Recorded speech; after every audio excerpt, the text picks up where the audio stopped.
just appreciate everybody being with us this morning. Again, I know I say it and I sound like a broken record. Thank you to Macy and Brian for putting this together. And we've got Michael and Felicia and Lonnie and April with us as well this morning.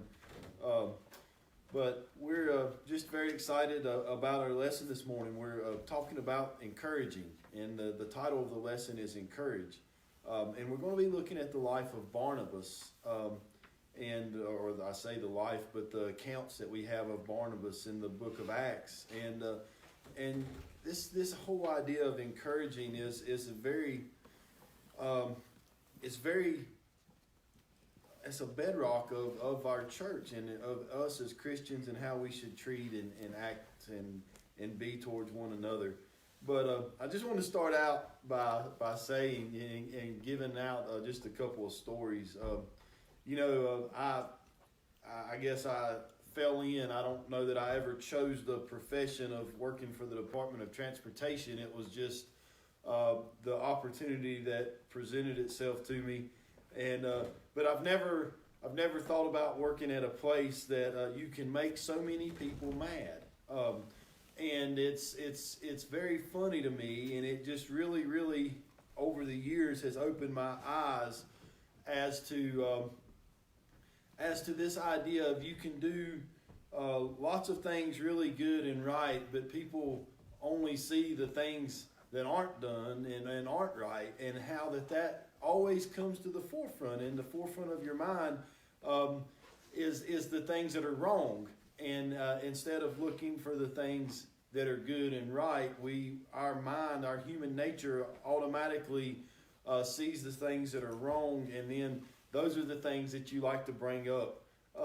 But I got a funny little story, and this kind of ties in, but it just kind of gives you an example of what we deal with sometimes. But when I worked in North Wilkesboro, over the roadside unit, we was over the shoulder mowing, and we got a call one Friday afternoon, and this lady called, and she was just furious and said that the contract mower, the guy that was mowing the side of the road, had mowed off all the bushes in her yard, and she had no idea why he did it, and that she had just come back from the hospital, and that now her bushes were mowed down. And so me and Jim Edsel and another employee, Faye Brown, we went and we looked at what had happened, and sure enough, I mean, she had these great big, those yellow flowered bushes that were way up in her yard, and the mower had went through there with the sickle and just mowed every one of them down, and there was just a big pile of bushes laying there mowed down, and we were, oh man, we are so sorry.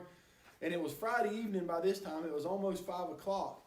And we couldn't get in touch with the mower himself. And so we sit there and we got dump trucks and we cleaned all these bushes up. It was 4 dump truck loads of bushes that we cleaned up. And so anyway, we worked way into the night, Friday night, cleaning all these bushes and mess up. And so Monday morning, first thing, I had Jim call the contract mower and find out why in the world he would have gotten way up in this lady's yard and mowed off her bushes. And so we got in touch with him, and he says, "Oh Lord," he said, "this lady stopped me when I was mowing and wanted to know if I wouldn't mow her bushes off, that they've been just an eyesore, and if I would just mow them off." And I said, "Well, ma'am, that'll make a mess." And she says, "Oh, it's no problem. I'll get them cleaned up." And she did. She got them mowed off and got them cleaned up. But it's just a funny day-to-day story that we kind of deal with. It never ceased to amaze me that you would just Ashe County, for example, when we were mowing in Ashe County, we would have one phone call that we mowed too much along the river and the dirt roads, and then the next phone call was that we hadn't mowed enough along the dirt roads in the river. And it was, if you could take a poll, and if I got 20 calls in a day, 10 of them was we mowed too much, and 10 of them was we hadn't mowed enough. And I just wanted to share this little story, and I'm not trying to gain any sympathy. Please don't think that's the case of it. But it is, I want to share it because as humans, we immediately gravitate to the things that are problems, and those are the things that we bring to the forefront, or that we let folks know about. But out of those calls that we get in a day, in a month, we also get those occasional calls that people say, "We appreciate what you did." When it's snowing, and we're pushing snow in Allegheny County, we get calls. We've filled in somebody's driveway, or we've tore down a mailbox, or we've pulled up a fence. But then again, we'll get that one call that says, "We sure appreciate you getting the roads clean and getting us where we want to go." And so every now and again you do get that one good call, but you do get a lot of all the things that we have done wrong in the course of a day or a month. But I want to lead into that in this whole idea of talking about Barnabas and talking about being an encourager. And like I said, that's what we're going to be looking at. And the verses we're going to be looking at are from Acts. We're going to be looking Acts chapter 9, verses 26 through 28. And then we're going to skip to Acts chapter 11, verses 21 through 26. And as we go into our verses and as we talk about this, we're going to go back to this whole idea about our human nature and the things that we perceive and the things that we point out. And so we'll go back to those points. But I want to go ahead and jump into our verses this morning. And our first group of verses is Acts chapter 9, verses 26 through 28. And verse 26 says, "And when Saul was come to Jerusalem, he essayed to join himself to the disciples. But they were all afraid of him, and believed not that he was a disciple. But Barnabas took him, and brought him to the apostles, and declared unto them how he had seen the Lord in the way, and that he had spoken to him, and how he had preached boldly at Damascus in the name of Jesus. And he was with them, coming in and going out at Jerusalem." So we see in verse 26, and we're going to go into some previous verses and chapters as we look at verse 26. But verse 26 says, "And when Saul was come to Jerusalem, he was essayed to join himself to the disciples, but they were all afraid of him, and believed not that he was a disciple." And so there's a whole lot in this verse 26 that we need to catch up on. We know that earlier in Acts, that Saul was a persecutor of Christians. We know that Saul was present at the stoning of Stephen. We know that Saul was adamant about destroying the church and destroying, this whole movement and this idea of Christians. And that's who Saul was. We get this picture in the first few chapters of Acts that Saul's whole identity was wrapped up in a Pharisee. His whole identity was wrapped up in squashing this movement of Jesus Christ. That's who he was. We don't get any other picture of who Saul was other than that through the first few verses of Acts. We know in the beginning of Acts chapter 9, if you look in the first few verses of Acts chapter 9, Saul had been given the papers from the synagogue. He had been given, I guess, if you will, the orders to go to Damascus to, continue to stop this movement of spreading the gospel, to continue to persecute Christians. And he had the papers in his hands, and he gets up and he leaves and he goes and starts heading to Damascus. And we know that it was on this road to Damascus that Paul had a life-changing experience. It was on this road to Damascus that the bright light of Christ shone down upon him, and his life was changed. It was during this time we know that he was after Christ left, and we had this encounter, and Jesus asked him, "Why are you persecuting me?" And he was blind for 3 days. And we know that there was a man in Damascus that knew Jesus, and his name was Ananias. And Ananias had a vision, and God said, Ananias, you need to go to this man Saul and pray with him because he's met me. And Ananias, his first response was, Lord, I've heard about this man Saul. I don't know that I want to go see him. And yet he went, and the Lord told him, he's had an encounter. And so Ananias goes to Paul and prays, and immediately the scales fall off of Paul's eyes, and he receives sight. We know that Paul was blind for 3 days. He didn't take any food or water for 3 days and until this meeting with Ananias. And so after that, how that Paul began to go out and he nourished himself, and then he began to go and preach about Jesus while he was in Damascus. Well, the Christians that were in Damascus, they were still kind of wary. Well, wait a minute, who is this man Paul? The Jewish people that were in Damascus and the head Jews, they were infuriated that Paul would go and preach about Jesus. We read in Acts chapter 9 that the Jews actually had a plan to kill Paul or Saul because he was planning on, because of his preaching Jesus Christ. And that Paul was actually snuck out of the city in a basket and lowered down the walls because they were watching the gates. The Jewish people were watching the gates with the intention of killing him. Well, Paul leaves Damascus and he comes into Jerusalem. And that's where we pick up in verse 26. And I don't think I've left anything out, have I, Lonnie? Lonnie is agreeing with me. But so Paul enters into Jerusalem and he comes into the presence of the Christians that are there. And that's what we see in verse 26. And it says, and when Saul was come to Jerusalem, he essayed to join himself to the disciples. He came into the city and he immediately went to join himself with the disciples.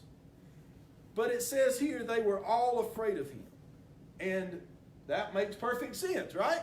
I mean, if someone that had been persecuting Christians came in to welcome home amongst us this morning and knocked the door down or came in the door, we would be afraid too, right? I mean, I think that's a logical conclusion.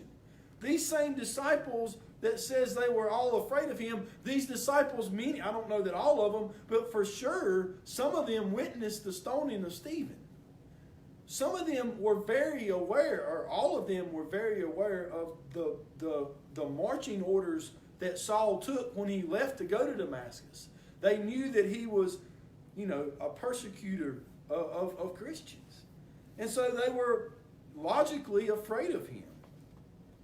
And then it goes on to say in verse 26, and believe not that he was a disciple. It goes on to say, and we can kind of figure this. Some of them would have thought that, well, he was just a spy. He was trying, he was still being a Jew and a Pharisee, but he was trying to infiltrate this movement. Maybe, it makes perfect sense, right? The Christian movement is spreading. People are talking about Jesus. We're not having very good luck curtailing it from the outside, so let's send somebody in from the inside and let Paul go in there, or Saul, and let him infiltrate it from the inside, and maybe we can squash it from the inside. So not only were they afraid of him, they didn't trust him, right? That's what it's saying. They didn't trust him. And the word assayed indicates that Paul had to weigh whether or not it was of any value to him to do this. When you assay something, you make a decision about the value of it. And so Paul was having, is this what I need to do? Is this a good move? So, what a great point, Lonnie. Thank you. And I never would have pulled that out of that. So Lonnie says not only, like Lonnie said, not only was it the disciples trying to weigh whether they wanted to let Paul in, Paul was trying to weigh if he wanted to come in and be a part of this himself. And so that's what we see ourselves here in verse 26. I think I've covered it all. Well, then we see in verse 27, it says, but Barnabas took him and brought him to the apostles and declared unto them how he had seen the Lord in the way, and that he had spoken to him, and how he had preached boldly at Damascus in the name of Jesus. It says, but Barnabas took him. We don't see of anybody else coming to Paul's aid, but this man Barnabas. And now, I think it's a logical conclusion that Barnabas stuck his neck out for Paul, or for Saul. I don't think we can, this is one of those deals we can read these verses and we have the benefit of reading the verses that follow this. It's no different than any other history, right? We know that Paul became this great teacher and preacher. We know that Paul became the author of much of the New Testament. These disciples at this moment and this time only knew Paul as a persecutor of Christ. That's all they knew of him. And whether or not, Paul is coming, he's pleading to them, he's pleading his case.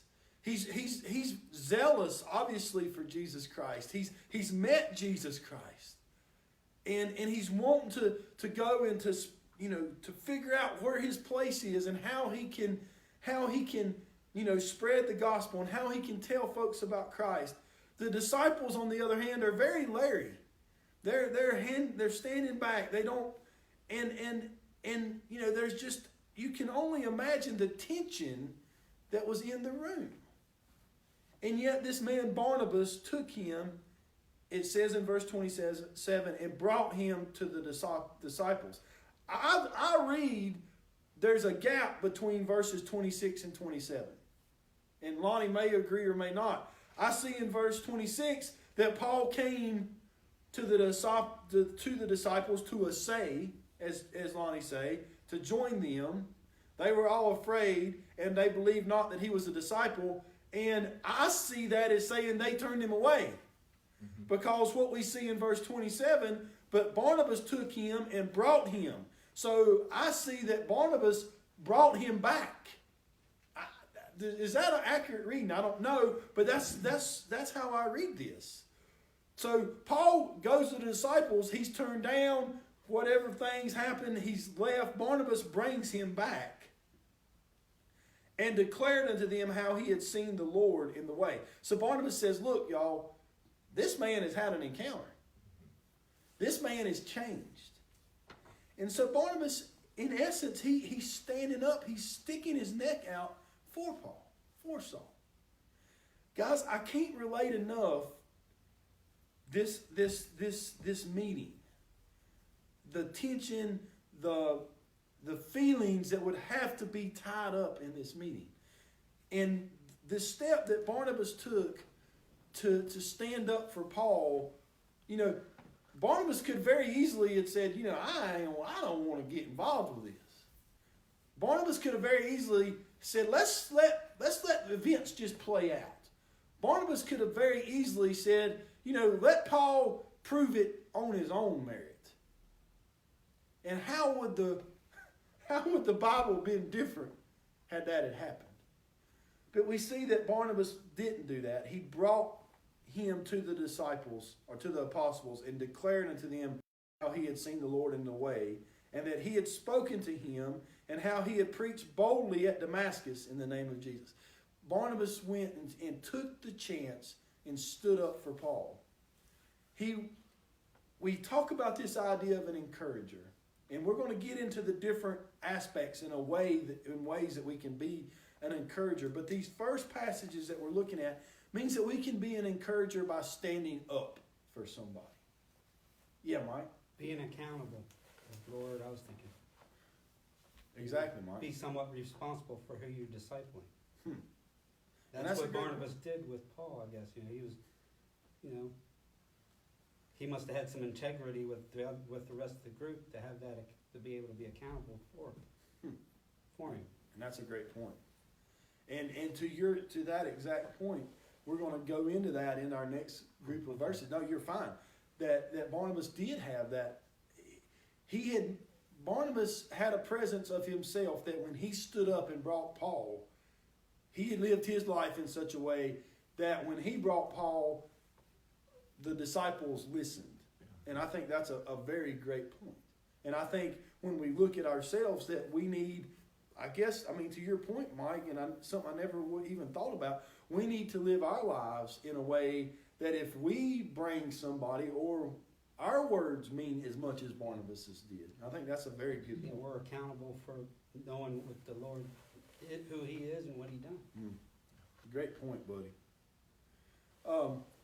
And so we see in verse 27 again, just before we leave it, Barnabas took the step to stand up for Paul.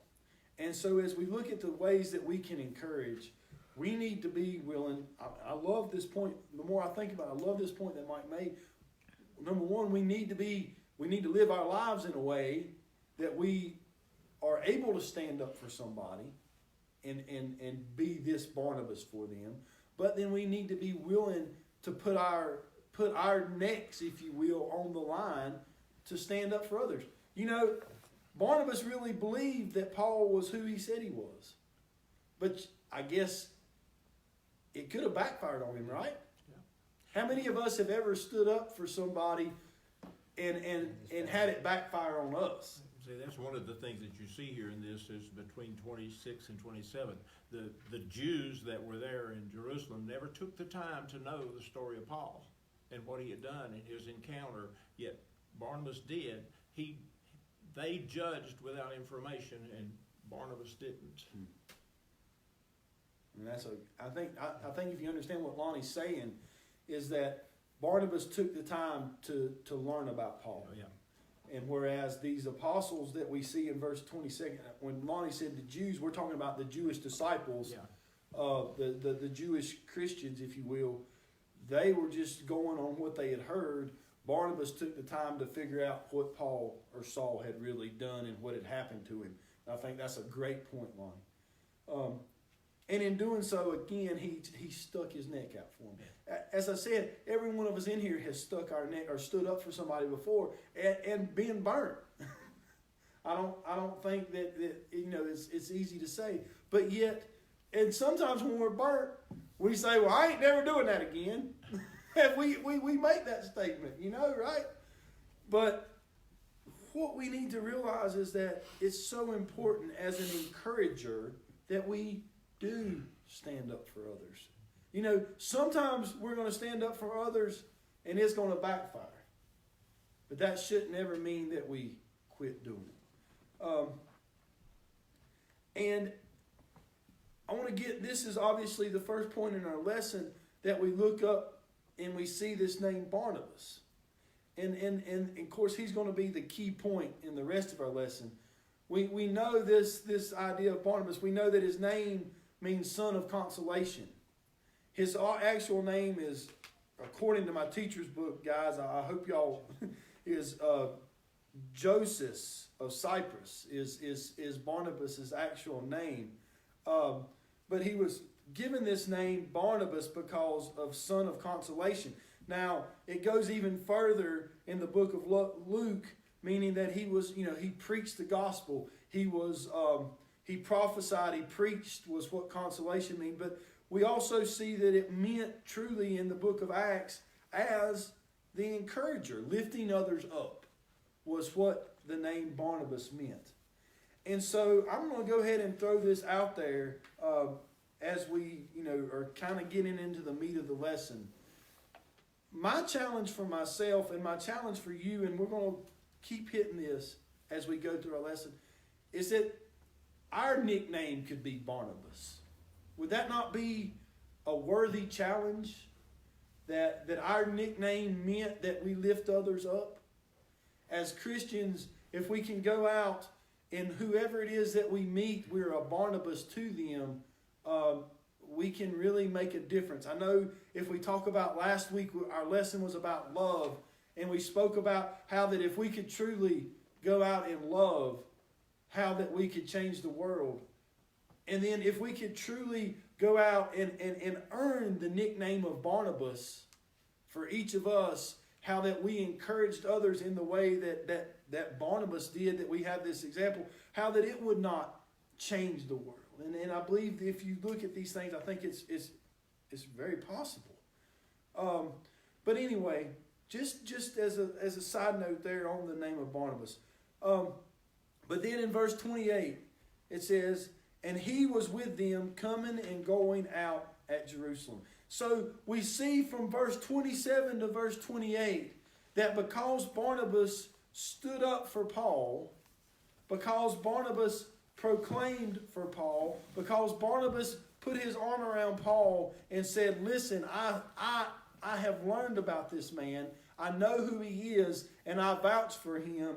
Then we find ourselves in verse 28, and it says, and he was with them coming in and going out at Jerusalem. Meaning that Saul, became a part of the disciples. And we see no other explanation other than the fact that Barnabas stood up for him. Because Barnabas stood up for him, Paul was made part of the group. That he was with them coming in and going out at Jerusalem. Now, guys,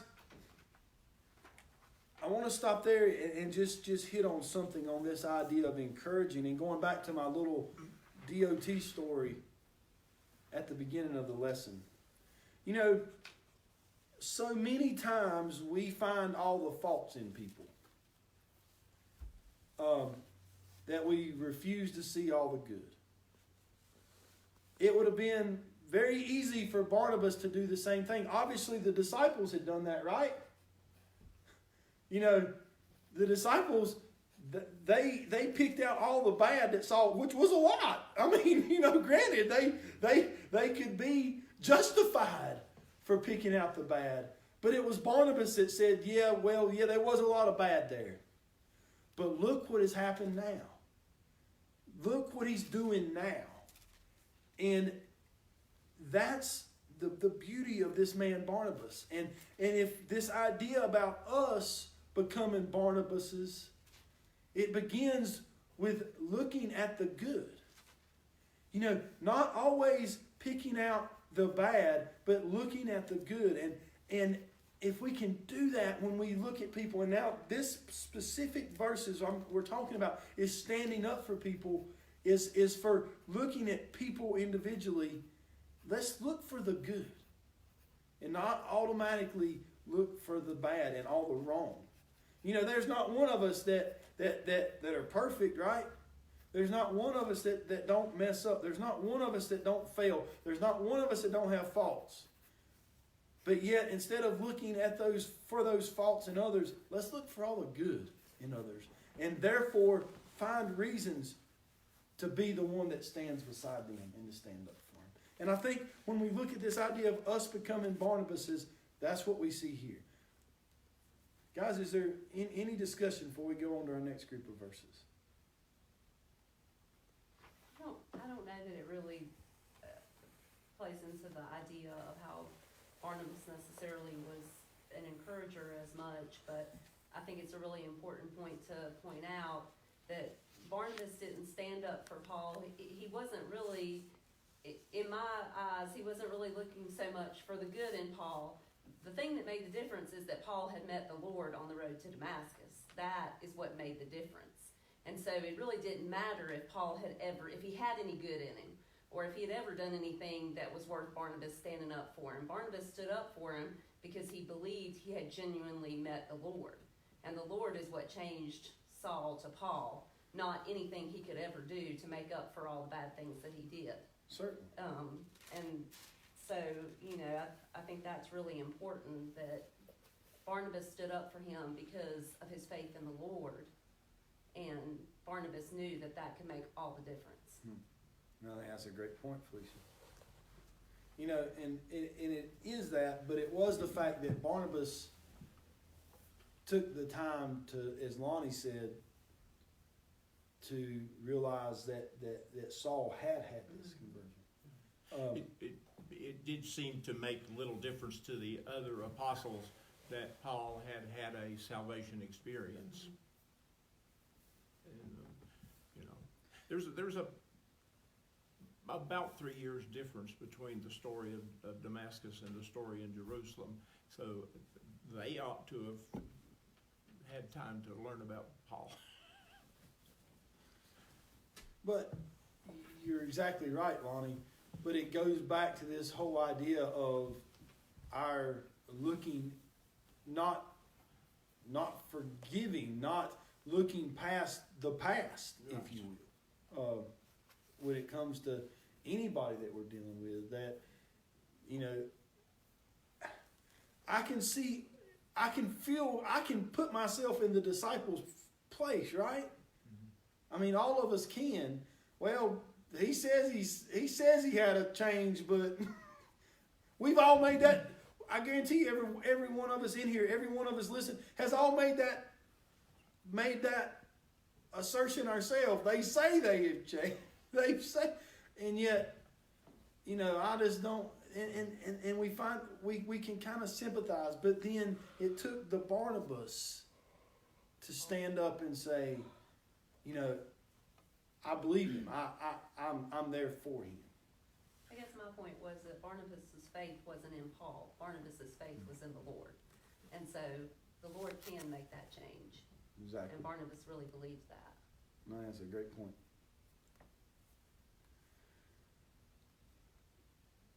Anybody else? All right.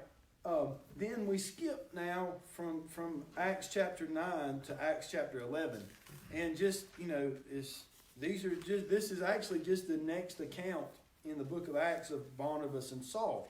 The remainder of Acts chapter 9 and then the entirety of Acts chapter 10 deals with Peter. It's a great story. It's the story of the sheep coming down, Peter having the dream, and the sheep coming down from heaven, and all the different animals on there, and God says for him to eat, and Peter says, no, you know, I'm not going to eat them. I've never eat them, and God sends it down 3 times, and then finally tells, you know, Peter that, and it was the symbolization of taking the gospel not only to the Jews but to the Gentiles, and it was immediately following Peter's dream that the centurion calls Peter, and Peter goes, and so the whole picture in Acts chapters, the remainder of chapter 9 and 10 is this idea of the gospel being taken to the Gentiles.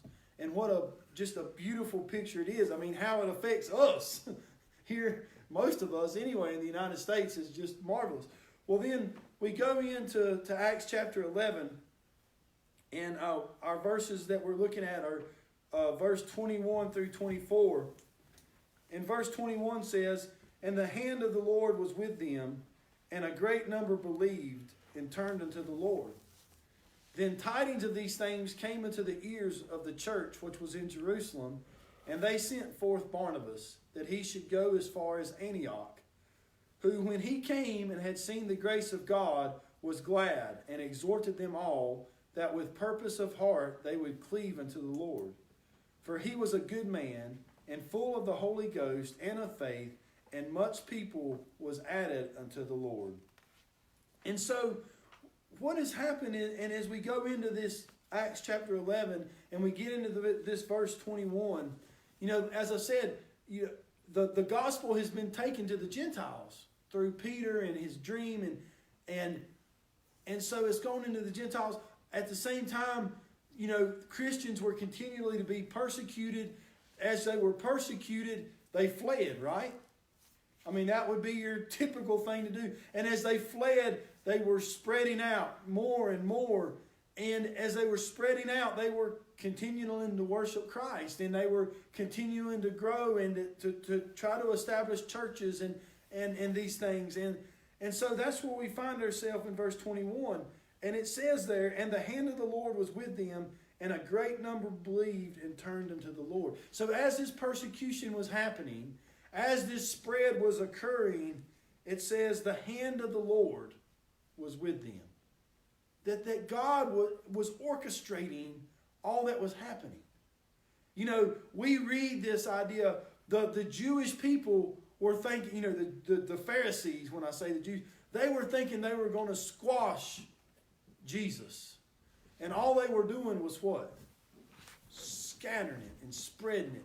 And we get this idea that the hand of the Lord was with them. And a great number believed and turned unto the Lord. Then in verse 22, it says, then tidings of these things came into the ears of the church which was in Jerusalem. And they sent forth Barnabas, that he should go as far as Antioch. So the church in Jerusalem, they hear about how that the word of Jesus Christ was spreading, and they wanted to do something about it. And so they sent Barnabas that he should go as far as Antioch. Now, from what we know about Barnabas so far, that was a pretty darn good decision, right? If you're wanting to send somebody out, this man Barnabas would have been your logical solution or logical choice. And it says they sent him out, and they told him to go as far as Antioch. And then in verse 23, it says, who, when he came and had seen the grace of God, was glad and exhorted them all, that with purpose of heart they would cleave unto the Lord. So when Barnabas came upon these groups of people, it says that he saw the grace of God and he was very glad. He seen what God was doing. He saw the grace of God. I think that's important. He saw the grace of God. What is the grace of God? Has anybody got an idea? I mean, it says that he saw the grace of God and was glad. Does anybody got what'd you say, April? Forgiveness and salvation. Forgiveness and salvation. I think that's exactly what Paul said. I think the grace is also the what? What also does grace mean? Mercy. I think Barnabas went in amongst these places and he saw the salvation. He saw the mercy of God. He saw, and he was glad. And again, I think it's hard for us to wrap our minds around this. There was no church, right? These were just groups of people that had encounters with Jesus, had heard about Jesus, that had been persecuted, they had spread, and through this spread, they had met somebody that had been persecuted, and they told them about Jesus. And so they were gathering together, and it says that Barnabas was glad, and it says there then, and he exhorted them all, that with purpose of heart they would cleave unto the Lord. So he exhorted them, he begged them, he charged them that with purpose of heart they would cleave unto the Lord. That he encouraged them. This Isaiah exhorted, he encouraged them, he lifted them up so that they would continue to cleave unto the Lord. So many times when we face problems, we try to solve it how? By ourselves, right? And we see this idea of Barnabas coming in and lifting them up. There's so much here. Number one, he's saying, look, know that the disciples in Jerusalem know about you. They know that y'all are together. You're not forgotten. You're not alone. And so he goes and he lifts them up that way. Then he lifts them up by saying, cleave to the Lord. Stay strong in the faith. Continue to struggle. Continue to do what you're doing. So he lifts them up in that way. And then we see here this in verse 24. It's just a picture of who Barnabas was. For he was a good man and full of the Holy Ghost and of faith, and much people was added unto the Lord. Because Barnabas was who he was, because he was a good man, because he was full of the Holy Ghost and of faith, much people was added unto the Lord. That's the strength and power of an encourager.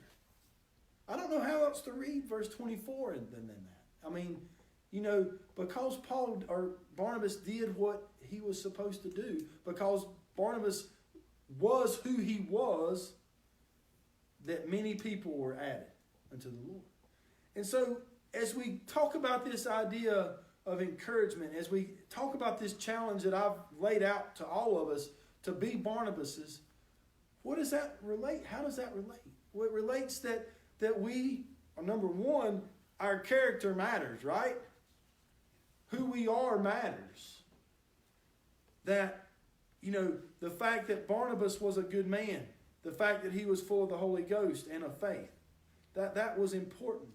But then the other thing that matters is that he was willing to go and to tell others. He was willing to go and to exhort them and to lift them up and to be glad with them. And then to encourage them to maintain the purpose of heart that they would cleave unto the Lord. To encourage them to continue.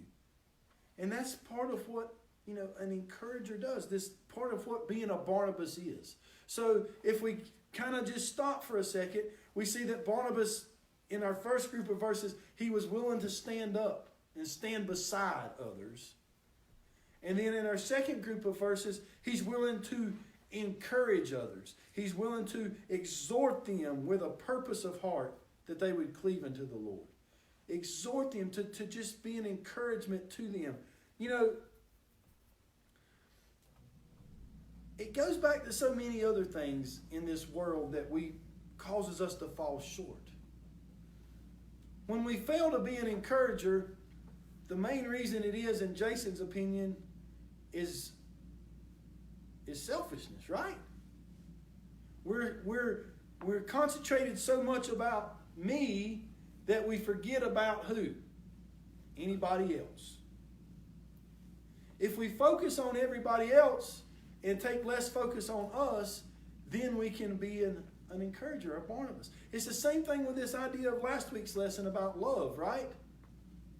When we fail to love others, who are we continuing to love? Ourselves, right? But when we do as Christ said, any man, if we remember from our verses from last week, there's no greater love than to give your life for a friend. And how that we talked about, it wasn't just physically giving your life, but that we surrender part of ourselves in order to love somebody else, to encourage somebody else. And so what we see here is the same notion in Barnabas. To be an encourager means that we're looking for others and looking at others instead of looking inward at ourselves. And Barnabas did that. He said, going back to verse 23, when he came and he had seen the grace of God, he was glad. He was glad that the grace of God had fell upon them people. Is there any illusion that this church was perfect, that they hadn't made mistakes, that they were doing everything exactly right? I don't think so. If you go back to Paul's letters to the churches in Corinth and Galatia and Ephesians, a big part of these letters were trying to correct the church and trying to get them back on path. But what was so amazing and what Barnabas exalted was that the grace of God was evident. Going back to what April said, the salvation was there. The grace of God was evident. And that Barnabas then exhorted them all that with purpose of heart they would cleave unto the Lord. He exhorted them, he encouraged them. Any more discussion before we go on to our last group of verses? Jason, Barnabas was sent to check up on this church and to see what was going on over there. All those people, all those Gentiles being saved. And when he got there, he would just tickled to death with what was going on. But I think it's an amazing thing that the apostles had that kind of trust. That shows you the kind of man he was. Mm-hmm. And then his encouragement to these people and encouragement meant that the work would continue. Thank you, Mark. And then our last group of verses is Acts 11, verses 25 and 6. And obviously it follows right on what we ended. So, but verse 25 says, Then departed Barnabas to Tarsus for to seek Saul. And when he had found him, he brought him into Antioch. And it came to pass that a whole year they assembled themselves with the church and taught much people. And the disciples were called Christians first in Antioch. And so we see that once Barnabas gets there, he departs to Tarsus to seek help. And so it's wonderful. Who did he seek? He seeked Paul or Saul. So this man that he had stood up for is exactly who Barnabas wanted to help him minister to these churches in Antioch. going to Lonnie's exact point, obviously the disciples, the apostles trusted Barnabas enough to send him, and then they also but now trusted Saul enough to have Saul be the one to help him, and it all comes down, it all goes back to Barnabas being willing to stand up for Saul in the very beginning. And because of that, we see in verse 26, it says, "And when he had found him, he brought him into Antioch. And it came to pass that a whole year they assembled themselves with the church, and that they taught much people, and the disciples were called Christians first in Antioch." So they come together and they taught for a whole year. And it says, we don't see a number other than much people. That's means, in my mind, an uncountable number. The numbers of folks they taught and the number of people they reached. And it was because, if we go back, that Barnabas encouraged Paul and Saul, that Barnabas stood for Saul, that Barnabas, when he entered into Antioch, how that he encouraged the people there, the Gentiles, the new folks that had come to Christ. He encouraged them, and that in doing so, that by the end of a year, they talked to much people, an unmeasurable amount of people is how I see this. If I believe what's in my Sunday school material, obviously I didn't research it, but Antioch at the time was a tremendous city. I mean, I think it said the population 800,000 possibly in this place of Antioch. And so you had Saul and Barnabas there leading this church in amongst 800,000 people of a city, and it says that much people heard them. So they reached just countless lives.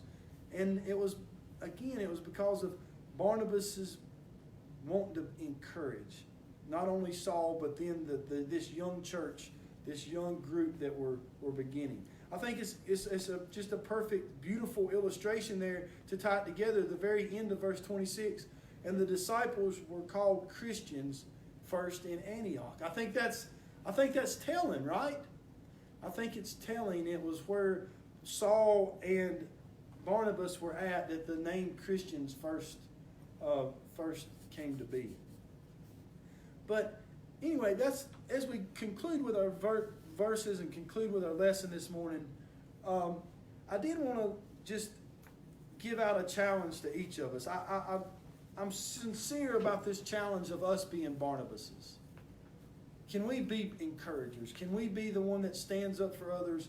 Can we be the one that sees the good and encourages and lifts up? But also, on that note, I want to challenge everybody this week to encourage 5 people.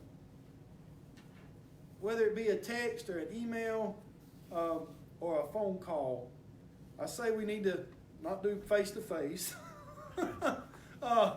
But I encourage us to encourage 5 people. Is there somebody you can, it ain't got to be a in-depth thing, but just let's encourage each other. And on top of that, I usually don't do this and hit on this, but on our last page of our lesson, it always has a live it out section for our lesson. And our live it out this week is how can you strengthen your relationships through encouragement. And it gives 3 bullets there. It says express thanks. And it says express thanks to someone who has been an encouragement to you. And then it challenges beyond that to be specific regarding how their words or actions helped you. The second bullet is evaluate your life. Consider whether people are encouraged by your example or actions. Consider what you might need to change to be an encourager like Barnabas. And then the third bullet is encourage each other. Share ways each person in the group lives out one or more of the character traits and the fruit of the Spirit. So how do we live out some of these traits that we see in that Barnabas had, and how can we encourage each other? So not only are we asked to be encouragers for somebody else, but be encouragers for each other as Christians, each other as church members, that we can live our lives in a Barnabas fashion. But any more discussion before we close? If not, thank y'all very much, and look forward to being with you next week.